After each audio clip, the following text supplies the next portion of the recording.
Well, dry and warm weather is causing a higher wildfire risk in eastern Washington right now. The Washington Department of Fish and Wildlife and the Bureau of Land Management need your help to reduce wildfire risks. Starting at midnight, campers need to follow fire restrictions on public lands. Our Peter Choi explains what you need to know about those restrictions and why they're necessary now.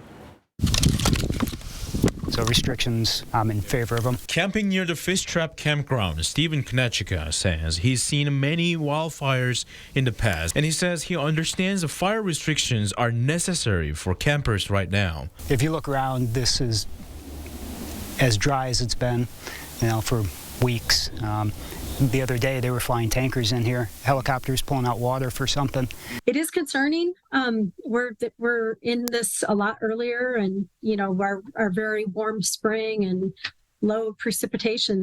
Suzanne Endsley with the Bureau of Land Management says 90% of wildfires in Washington was caused by human activities. It's really important right now that everyone just thinks about what their action is to avoid starting a wildfire, because it's not only going to be hard on the landscape, but it's also hard on the local community.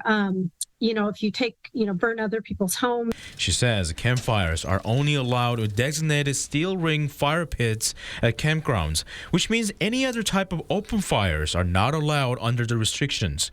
Well, another thing is prohibited under this fire restriction is smoking while traveling in timber, brush, and grass areas.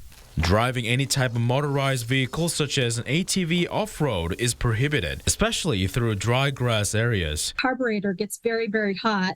And so if you park or you're traveling over that dry grass, especially on a windy day, there's a lot of potential that you're going to start a wildfire. Restrictions include shooting at metal targets on all public lands managed by the BLM and the Washington Fish and Wildlife Department. BLM suggests the public should have a bucket of water or a shovel ready in case of uncontrolled fire. Take a second thought before we act and see if we can help prevent wildfires in the landscape. In eastern Washington, Peter Choi, 4 News Now.